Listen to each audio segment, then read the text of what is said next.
Nowhere is that more critical than accelerating the climate crisis, than the accelerating climate crisis. Nowhere is that more critical than accelerating the climate crisis. This is the Rebel Call channel. Welcome to today's show. Well, out of their own mouths, right? These people are admitting that they have to accelerate the climate crisis. And if you don't understand how this works, accelerating the climate crisis really means that they're rushing to get Agenda 2030 complete. And if you're not familiar with Agenda 2030, even though you could look it up and you could see that this is what all your world leaders continually are talking about, that is your end-all, be-all enslavement in this current realm that we're in. That's it for humanity around the earth, okay? And out of their own mouths, they tell you that they're trying to accelerate it, even though, oops, I mean, he corrected himself because I'm sure somebody was in his earpiece telling him to. But if you haven't heard, Biden is calling on, and potentially could be calling on, emergency declarations about the climate, which means he's considering, and the White House is considering, climate emergency declarations, which would mean lockdowns, which would mean laws and rules in place. And they are pandering to a very dumbed down audience out there. And if you're a teenager or you're a young child, I doubt you're listening to this channel, but hopefully you are, understand that you need to remove your pride and you need to remove the mind control you've been programmed with, because that's what we're all talking about. That's what I'm talking about. We've been programmed. We pulled out of the programming. The only reason you believe in the climate agenda is because it's getting told to you day in and day out. Repetition is the key to mind control. These people are working the youth so much so that this climate agenda eventually becomes the new norm. And these kids, these teenagers don't even realize that it's enslavement. And I'm going to show you in this video how it's enslavement. But let's start with the climate emergency declaration. So Biden and the White House, they're declaring or considering declaring a national emergency to block American energy development while appeasing, of course, the extremist environmentalist donor base, which is, very few people. But if we all become aware, if you become smarter and understand what the carbon footprint is, because I know what happens is, and I get it, people hear this stuff about climate change and carbon footprint and carbon emissions. It goes in one ear, out the other ear. It's boring. It's not entertaining to them. They just go, I don't know what that is. And then they think to themselves, they're not smart enough to understand it, but I'll make you smart enough to understand it, because all it is enslavement. And I'll show you how in this video. But let's start with this, what they just aired on CBS talking about this. And of course, a lot of the alt-right media is talking about it in regards to, they could, they'll have powers, excuse me, I almost said the word. They'll have the powers, again, emergency powers like they had a few years ago during that outbreak that occurred, that planned outbreak. They'll have emergency powers. They'll be able to declare shutdowns, lockdown. Well, they're not going to need emergency powers to do that, because eventually that's going to be the new norm. That's what your carbon footprint is. They were just trying to condition you with it. And what's important for you to know, if you're somebody out there, you're like, I don't understand this stuff with carbon dioxide. Okay.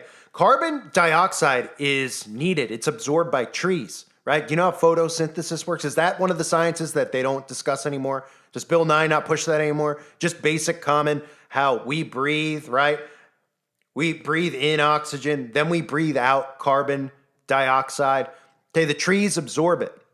It's a full circle. It's like a cycle, right? Then the trees, with the current, they make oxygen so we can all live. It works pretty easily, right? So really, if this was a real thing, okay, if this carbon footprint and carbon emissions and climate change was real, the easiest way to solve it would be to plant more trees. Okay, but it's not real, and they don't want to solve it. They're creating all of these weather catastrophes with weather manipulation. And when they talk about the carbon they want to reduce and the emissions they want to reduce, it's you, right? You breathe out carbon dioxide. They don't want you to breathe out anymore, because they don't want you to breathe at all. And this is total slavery. So let's start with this clip that aired on CBS News about the climate agenda here. And we have a professor for Columbia, another, probably an Eastern Star witch, different secret societies, no doubt about it. But they put PhD next to them, and you're supposed to just listen to them, believe them, that they know more than you because you don't know what they're talking about. But I know what they're talking about. They're talking about enslaving you, okay? Listen to this.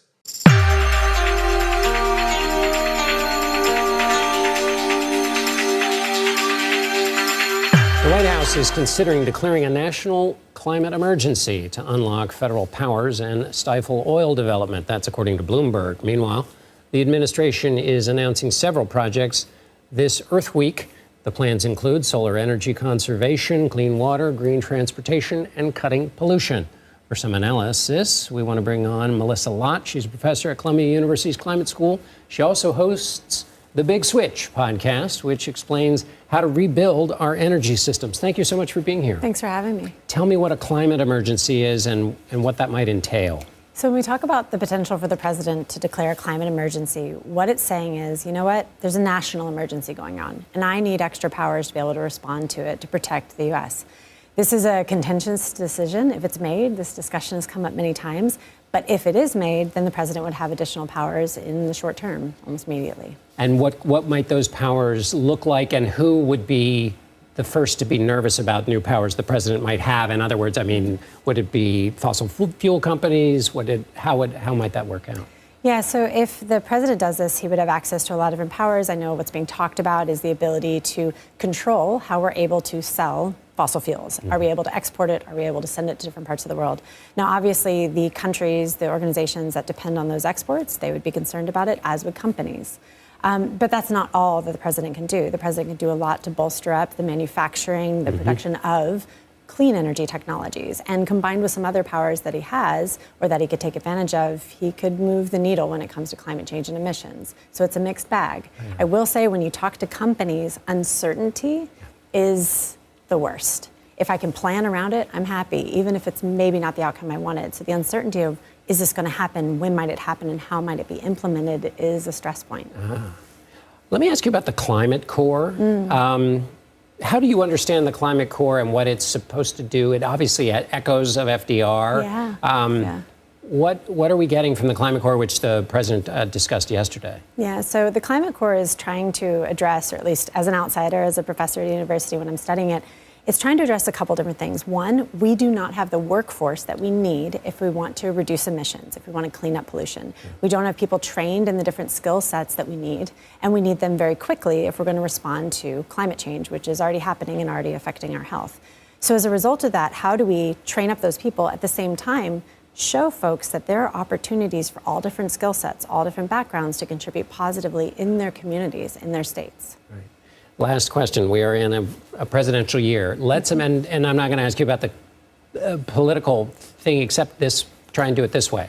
There are going to be voters who care about the climate. Yes. How do those voters evaluate a sitting president and what he has done and what he should have done in the context of a world in which there's a lot of partisanship and where you can't just wave a wand as a president? How should those voters think about how they're going to evaluate, if they care about climate, how they should evaluate the incumbent president? Yeah, so when you look at the president, a president has a certain number of powers. I mean, we can go back to Schoolhouse Rock days, you know, and who's got the division of powers and where. The president has certain ones that he can implement, that he can take advantage of, soft powers and hard powers. So which ones has he done successfully? So you can look at the Inflation Reduction Act. You can look at other policies that have become law and his role there, but also in terms of executive orders, what initiative he's taken. One example of those is Justice 40. So how are we making sure benefits go to communities that have been disadvantaged and been underinvested in the past? How has the president actually addressed that? So it's a combination of things, realizing the president in this country does not have all the powers, only has some of them. Melissa Lott from Columbia University's Climate School. Thank you so much for being with us. Thanks for having me. Okay, so when you hear that clip, people out there will just go, wow, you know, oh, okay, maybe, you know, we do need to get rid of this stuff and go on green energy. They don't even realize that on green energy, we're automatically going to begin the enslavement process, okay? You're not going to be able to run your heat or your air condition as much, and you might be like, oh, well, that's spoiled anyway. I want to get rid of that. Yeah, until you're sitting there on a 100-degree day, and the government's controlling your smart thermostat, and you can only put it at 85, okay? And you'd be like, well, at least we're alive, right? And instead of going, why did we give them the power or the rights to do this? Or most of the people will be so brainwashed, they'll be like, this is fine. It's for the benefit of humanity. I'm a good person, right? No, you're not. You're an idiot, okay? If you believe this, you're dumb, but don't worry about it. You could smarten up and realize what it really is, right? So when they talk about going green, they're talking about limiting the amount of power and electricity you have. On top of that, they want to go green and limit those things, and then they want you an electric vehicle, of course, so you can only drive X amount of distance, which will be small, and then you'll be in a smart city where you'll be contained. So they'll tell you don't have to worry about driving anywhere. And when grandma's dying a few states over and you want to go visit her, well, guess what? You're crap out of luck. So let's take a look at a few of these things here, okay? For those of you that are trying to understand what they're talking about with a climate emergency, okay? Is enacting more rules and laws 10 times worse than the ones we just saw during the outbreak, and these would be permanent. These would be permanent. It's about changing your life, and that means ruining it. So let's start with MasterCard. I covered this, right? MasterCard unveiled the new carbon calculator tool for banks, okay? Then what did we have? We had banks that were coming out, and they were conducting climate analysis because they were enacting carbon footprints without you even realizing it. Wells Fargo, Bank of America, JP Morgan Chase, Citibank, Morgan Stanley, Goldman Sachs, okay? They all started using the carbon footprint because they were tracking and monitoring your spending habits. And you might go, what does that mean? I don't buy anything the government should care about. Oh yeah? You're only going to be, this is how they enslave you. You're only going to be allowed to buy X amount of food. So it's like rationing you without telling you they're rationing you. You're only going to be able to buy X amount of food. You're only going to be able to leave your house for X amount of hours. You're only going to be able to drive X amount of distance, period. And you ain't going to be able to travel. I'll tell you that much. Maybe once a year, right? Because look at this. It's time to limit how often we travel abroad. Carbon passports may be the answer. Now, I'll show you a clip here that's come out from the banks and how they're talking about and what they want to do so you have a better understanding. But also look at this clip from the World Economic Forum and how they're openly talking about how cool and neat this is to monitor and track you. Yeah, surveillance state, how cool and neat. Listen to this psychopath. We're developing, through technology, an ability for consumers to measure their own carbon footprint. What does that mean? That's where are they traveling? How are they traveling? What are they eating? What are they consuming on the platform? So, individual carbon footprint tracker. Stay tuned. We don't have it operational yet, but this is something that we're working on. Under the scheme, everyone in the UK would be allocated an annual carbon allowance. Stored electronically, rather like a supermarket loyalty card, points would be deducted every time we buy or use non-renewable energy. For example, using electricity to power appliances in the home. To meet this reduction target, we would need to reduce the amount of carbon dioxide we release into the atmosphere by about 40% by 2030. Such a fast change would require radical solutions. Not that kind of solution. Today, 40% of carbon emissions are produced from the use of energy in the home and personal transportation, so reducing emissions by households is immensely important. How could this be achieved? One innovative solution is personal carbon trading, or PCT. Under a PCT policy, governments would set a personal and equal cap on emissions that would reduce gradually over time. Each individual would then receive the same yearly carbon allowance. People with low carbon lifestyles would use up their accounts slowly, whereas people with high energy and carbon lifestyles would find their carbon account empties more quickly. Energy consumption would become more expensive once their allowance runs out. People who don't use up their allowance would be able to sell the remainder in the personal carbon market. This could benefit less well-off or greener people who generally consume less energy, and encourage people with more options to reduce their carbon footprint. For example, they could insulate their homes better or switch to more energy-efficient appliances and transportation.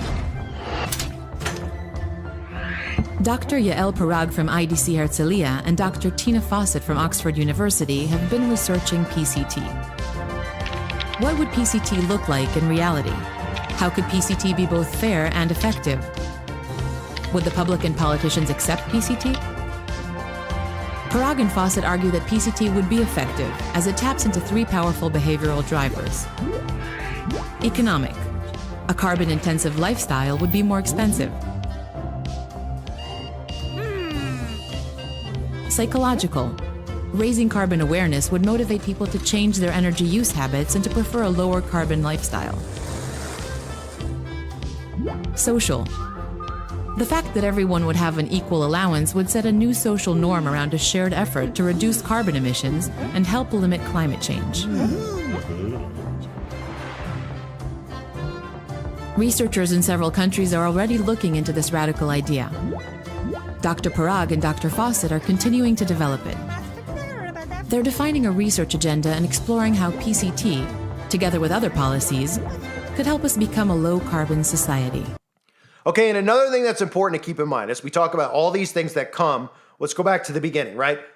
Biden considering climate emergency, because people just go, I don't know what that means, right? Because conservatives look at it and they go, oh man, he's going to take away our fake election this year. And they're going to do whatever they can to keep Trump out, so they probably will. They're so far gone, they don't even realize the enemy's agendas because they're just so into this whole movement, this MAGA movement and everything else. They tell you, like I keep saying, they keep saying it's fake news out there. All this stuff that, the CNN, et cetera, talks about, but they believe some of the other stuff. Yeah, when they're talking about this, they're going, that's fake news, but they don't even realize what it is. And they don't care about you voting because your vote doesn't count. Okay, these laws are to enslave you. So we have Biden who's ready to declare that. Then we've had all these stories about the bank using a carbon footprint, implementing carbon passports, as you heard there. And then we get to the carbon tax. Okay, this has been talked about since the like 60s, 70s, 80s. And people laughed it off back then. This is an article, look. This is June 30th, 1989. UN predicts disaster if global warming is not checked. UN environmental official says entire nations could be wiped off the face of the earth by rising sea levels if the global warming trend is not reversed by the year 2000. So you might say, well, I don't get it. Why were they saying that then? They're saying it then because this agenda has been in place for a long time. They haven't been able to convince people. So at that time period, nobody bought the propaganda. There was no phones. There was no internet. It was just newspapers. And people literally would take the newspaper and use it as toilet paper after they read articles like this because it was a much smarter time period. People were critically thinking then because they weren't always sitting in front of a TV or a device. So they weren't easily controllable. So it didn't happen in 2000. It didn't happen in 2000 not because, luckily people's carbon emissions went down. It didn't happen then because nobody believed it. Now, fast forward to where we are now. All the technology, you're constantly under attack from technology. And by attack, I mean you're getting brainwashed constantly, right? At that time period in the 90s, celebrities were celebrities, but nobody gave a crap where these people were going and peeing. Yes, people would probably ask them for autographs on the streets, but nobody cared where they lived and what they did with their social life. No one's running up to them, restaurants, trying to take selfies with them. That life didn't exist then, okay? Now we're at a point where celebrities could tell you that, that a 5-year-old boy thinks it's a girl and you should change the gender or you're a bad person. Celebrities have so much control over the minds that they're able to convince you of things like, say, the carbon footprint and carbon emissions. Thus, they're going forward with an agenda they've tried to move forward for a long time. Now, the carbon tax ultimately is the carbon footprint in a sense. You have a carbon footprint. You're allowed to do X amount. You go over that amount, you'll be taxed. This is what people, and this is why it's, look, this is why I'm one of the rare ones out there and one of the ones that's constantly the most silenced, okay? It's because I get what's going on, and I'm trying to warn people about it. Elon Musk is a plant. They need these plants out there for the conservatives and the Democrats. They need you to put your emotions into these people, think that they have your best interest in mind. It will prevent a revolution, and that's exactly what it's doing. Elon Musk is pushing a brain chip, yet all these conservatives are okay with him because he's saying, I'm all for free speech. They all love him now, even though he was a liberal his whole life like Trump, right? This is tweeted out from Musk. He says the only action needed to solve the climate change is a carbon tax, okay? Goes on to say it multiple times. Keep tax revenue constant, but shift to a tax and tax what is probably bad, CO2, just like alcohol and cigarettes are taxed. And people go, what does that mean? I'm going to pay more money? Your tax isn't going to be, yes, it's going to be deducted out of your equality, equal, DEI, all this other, whatever you want to call, your equal income. But really what it's going to be is if you're going to enter your home and leave your home and everything is going to be digital, you're going to be a prisoner. The tax is going to prevent you from going places, from buying things. That's what it's there for. Everyone hears tax and it's like, the government just wants to take more pennies out of my bank account. Well, when the carbon tax is in place, as it is in Canada, which people are losing their minds over, it's going to be everywhere. Okay? It's going to be everywhere unless the citizens revolt now. They're not going to care about how much money you give them. It's about how much control they could have over you. They actually, believe it or not, they care more about controlling you than they do about money. They print money. They want to be able to control your happiness, how often you move. They want you to live like prisoners. They want us to be prisoners. People don't get that. And people go, well, why don't they just arrest us then? Oh, yeah. Do you see a prison on every corner that you're around? How often do you see a giant prison? Not very often. You know, there's only like, what, 1.2 million prisoners? There's a lot of people. There's billions of people in the earth. And this isn't just America they want to do this to. It's everybody, right? Well, prisoners get a little recess. They get a little time to make phone calls, do these things. That's exactly what this is going to be. Now, here is the video on the carbon tax if you don't understand how the carbon tax works. So the only thing we gain by slowing down the transition is just slowing it down. It doesn't make it not occur, it just slows it down. The worst case, however, is more displacement and destruction than all the wars in history combined. Okay, these are the best worst case scenarios. So then we have about 3% of scientists that believe in the best case, about 97% that believe in the worst case. This is why I call it the dumbest experiment in history ever. But why would you do this? The transition is delayed. What is happening slowly is because there is a hidden subsidy on all carbon-producing activity. In a healthy market, if you have, say, 10 euros of benefit and 4 euros of harm to society, the profit would be 6 euros. It sort of makes obvious sense. This is where the incentives are aligned with a good future. This is not the case today. But if you have the incentives aligned, then the forcing function towards a good future, towards a sustainable energy future, will be powerful. In an unhealthy market, you have your 10 euros of benefit, you have your 4 euros, but the 4 euros isn't taxed. So you have an untaxed negative externality. This is basically economics 101. So you have basically unreasonable profit and a forcing function to do carbon-emitting activity. Because this cost to society is not being paid. The net result is 35 gigatons of carbon per year into the atmosphere. So this is analogous to not paying for garbage collection. And it's not as though we should say, in the case of garbage, have a garbage-free society. It's very difficult to have a garbage-free society. But it's just important that people pay for the garbage collection. So we need to go from having an untaxed negative externality, which is effectively a subsidy of enormous size, $5.3 trillion a year, according to the IMF, every year. We need to move away from this and have a carbon tax. The solution, obviously, is to remove the subsidy. So that means we need to have a carbon tax, and to make it something which is neither a left nor a right issue, we should make it probably a revenue-neutral carbon tax. So this would be a case of increasing taxes on carbon, then reducing taxes in other places. So maybe there would be a reduction in sales tax or VAT and an increase in carbon tax, so that only those using high levels of carbon would pay an increased tax. In order to give industry time to react, this could be a phased-in approach, so that maybe it takes 5 years before the carbon taxes are very high. So that means that only companies that don't take action today will suffer in 5 years. But there needs to be a clear message from government in this regard, because the fundamental problem is the rules today incent people to create carbon. And this is madness. And whatever you incent will happen. That's why we're seeing very little effect thus far. And depending on what action we take, we'll drive the carbon number to either extreme or moderate levels. I think it's pretty much a given that the 2-degree C increase will occur.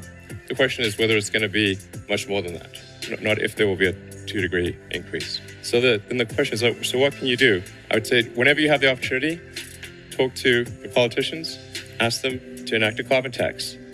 We have to fix the unpriced externality. I would talk to your friends about it and fight the propaganda from the carbon industry. Economic wisdom says if you want less of something, tax it. And one thing we all want less of are toxic emissions that harm our environment. Our current environmental solutions include regulations that stifle the economy and subsidies that disproportionately benefit high earners and specific industries. Both are costly and have a limited impact on the environment. But there is another approach that's often overlooked: a carbon tax. Using fossil fuels creates harmful greenhouse gas emissions like carbon dioxide. A carbon tax places a cost on those emissions, which makes any products and services derived from fossil fuels more expensive for businesses to produce and consumers to purchase. These higher prices lead to less consumption and encourage the creation and adoption of cleaner energy sources. This is a win for the environment, and it can also generate significant revenue. But a carbon tax, like any other tax, isn't a perfect solution. If designed poorly, the tax could increase costs, especially for low-income families, and ultimately slow the economy. But if designed carefully, a carbon tax could actually be far more sustainable and efficient at improving our environment as well as the economy. Here are 3 principles for sound carbon tax design. First, a carbon tax should cover the broadest possible range of polluting activities. This means taxing all carbon emissions at their source, not just targeting a single industry or activity. Next, the tax should be a substitute for existing regulations like automotive and appliance standards, which provide minor environmental benefit at high cost. A sufficient carbon tax could achieve similar or better environmental results at a much lower cost. Finally, since the tax itself benefits the environment, the revenue it generates can be recycled to fund other priorities, like reducing high individual or corporate income taxes, improving tax treatment for business investment, or tackling the growing federal deficit. Every policy has trade-offs, but a well-designed carbon tax has the potential to protect the environment without harming consumers, jobs, or businesses.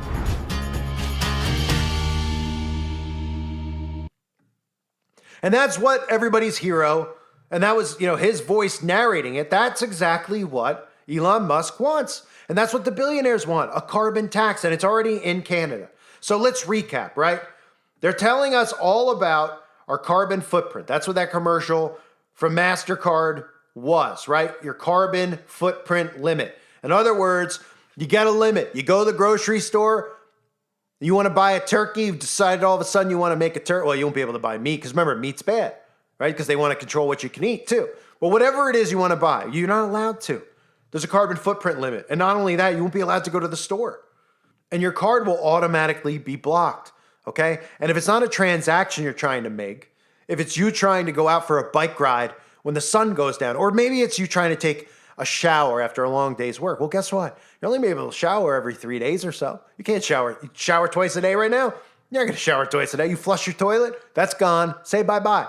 All these little things that nobody thinks about are all part of the carbon footprint. They even tell us this. They tell us, oh, please make sure you don't flush your toilet all the time for the climate. People are like, okay. Oh, yeah, until you got a dino dump in there, stinking up the joint. You're like, I got to flush this. They go, no, you can't. Well, you can't flush it. Why is the flusher not working? Well, it's a smart toilet, right? Yeah, so what? Oh, well, they've turned it off because you've reached your maximum amount of flushes. You've also reached your maximum amount of showers. You've reached your maximum amount of times to go outside. That's what the carbon footprint is. Again, I go back to what I said in the beginning of the video. This is common sense. Okay, if you hear this, and people don't like to hear this stuff because, again, they hear it and then they go, oh, I don't want this guy telling me he's smarter than me. I'm not trying to say I'm smarter than anybody. I'm telling you what this is. I'm trying to prevent slavery for all of us, okay? I was under mind control too. I felt for this stuff. I went to school. I wasted years of my life learning this stuff. Then I broke free and realized I was listening to liars, total liars, lying about the history of the world and lying ultimately about all of the stuff on the news that they want me to believe is real so that I feel this way and I do ultimately what they want me to do, okay? Basic science, for anyone out there that questions the channel, you're like, I don't believe what this guy says, right? Basic science tells us we actually need carbon dioxide, right? Carbon dioxide goes right to the trees. The trees give us oxygen. It's a circle of life in a sense, right? Photosynthesis was once science. You don't hear them ever mentioning photosynthesis, do you? I remember hearing that in school. That was worthwhile learning, right? Learned that in like 4th grade, right? We all learned about that. You don't hear them talking about it anymore. Why? Because when you start talking about photosynthesis, then you start talking about planting trees, it would actually solve the problem. But don't you notice that Bill Gates and these people, I've covered this too, our government is putting vacuums to suck carbon out of the air. People are like, that's a great idea. Trees are vacuums to suck carbon out of the air. They're sucking it out of the air and they're actually bringing it underground so that they can live underground, right? And plant trees underground. That's what they're doing. They're building cities underground with trees, etc. So that while they destroy the Earth's surface, they'll be underground. So people are like, oh, wow, they're using carbon vacuums. That's great. It's going to help the climate. No one's going, wait, aren't the trees literally carbon vacuums?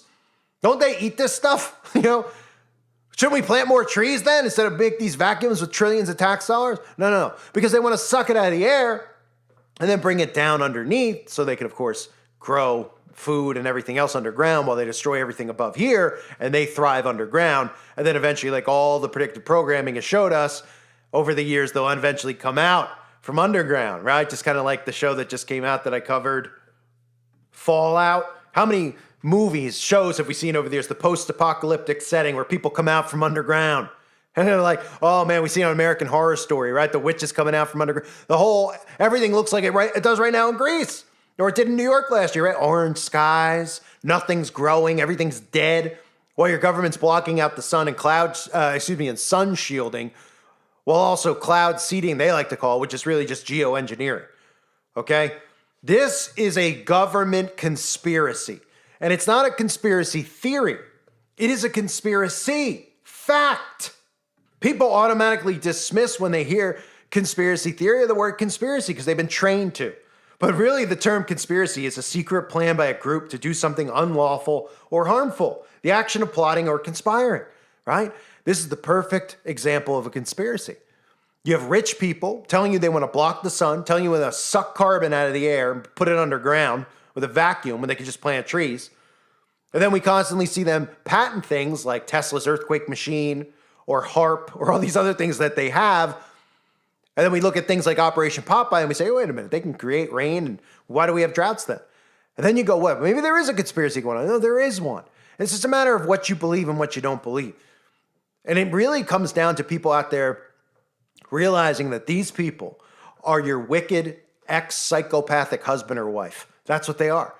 They're somebody that you thought you could trust. You probably, you ended up marrying them or dating them for a long time. Then you realize they were a bad person, right? Everyone's been there before. And maybe they weren't really a bad person, but you weren't just a match, but you felt that way, right? You were betrayed. That's what the government's doing. But now we're at a time where people, they're fearful of confrontation. They're fearful of this type of news because they don't want to believe it to be true, but it's true. And if you don't believe that it's true, it's going to be too late, way, way, way too soon. So that's what's going on. The carbon climate emergency declaration that could potentially be passed. All these things tie into it, all the things I covered. Right? Your credit card and your banks using carbon calculators, then developing a carbon passport, right? That tracks where you go. And of course, this does tie into the digital ID. I told you about the UN predicting of this in the year 2000, it was supposed to go down. It's 2024, right? And then your heroes like Elon Musk telling us we need a carbon tax. Huh? A carbon tax for what? Oh, a carbon tax that punishes us if we actually go in our backyard. And they go, that's nuts. This is what they'll tell you. They'll be like, that guy's crazy. We're not telling you if you go in your backyard, you're punished. Yeah, not yet. But you're already telling us that we can't eat meat, which is really beneficial to people's health, right? You're already telling us we can't drive gas-powered cars, right? So eventually, yes, because since human beings breathe out carbon dioxide, right? That eventually is the carbon issue because they'll just come out and they'll tell you all these things that people have done, limiting their, getting rid of their cars and getting electric cars, limiting their travel. Oh, but it's not enough. And they'll go, what? They'll go, it's not enough. Now you can't go outside anymore. Just 20 minutes a day. That's it. And people will go, okay. And then they'll remember when I said this stuff, and they'll probably still be under such mind control. They'll go, that's not what's happening. They just really care. Do they? Do you have zero discernment? If you're out there and you think that these people, Republican or Democrat, care, it doesn't matter which one. This is an attack just on Democrats. It's both of them. Trump, Biden, all of them. Obama, Barry Soetoro, all of them. Bush, they're all in on it together. Do they look like good people to you? Do they look like people you could trust? I'm not saying trust me, follow me. I'm trying to lead a revolution. I'm telling you to think freely and understand what they're doing. Don't fall for their propaganda because that's all this is. It's a system of slavery, a system of control, all under the guise of climate change. I thank everybody for being here. Hope you're all doing well. God bless you as always and your families.